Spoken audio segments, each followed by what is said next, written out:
আমি তো আসলে কখনো ভাবিনি যে আমি জেলে যাব, জেলে যাওয়ার মতো কোনো কাজ করিনি। জেলে যাই এতদিন জানতাম যে যারা অপরাধী, যারা অপরাধের সাথে জড়িত, অন্যায়ের সাথে জড়িত, যারা এই দেশের যে ইললিগাল কাজগুলো সেগুলো ধারণ করে এবং সেগুলো তারা সম্পাদন করে, সেই মানুষগুলো বেসিক্যালি সেখানে যায়। কিন্তু নির্দোষ মানুষ যে চলে যায় সেটা আমি যাওয়ার পর আমি নিজেও বুঝলাম, এবং ওখানে আমি সেখানে কিছু মানুষকে দেখলাম যারা সত্যিকার অর্থেই কোনো কিছুর সাথে জড়িত নয়, তাদেরকে জেলে রাখা হয়েছে।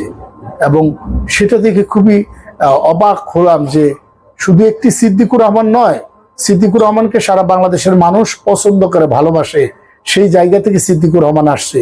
কিন্তু আমার মতো অনেক মানুষ এখনো জেলে আছে, নির্দোষ মানুষগুলো আমি জেলে দেখেছি। তাদেরকে দেখে মনে হয়েছে যে আসলে এই জায়গাটার পরিবর্তন খুবই দরকার। জেলে থাকবে যারা অন্যায় করে, যারা নিয়মকে মানে না, যারা অপরাধের সাথে জড়িত, যারা চিহ্নিত অপরাধী, তারা জেলে থাকবে, তাদের জন্য সেই জায়গাটা।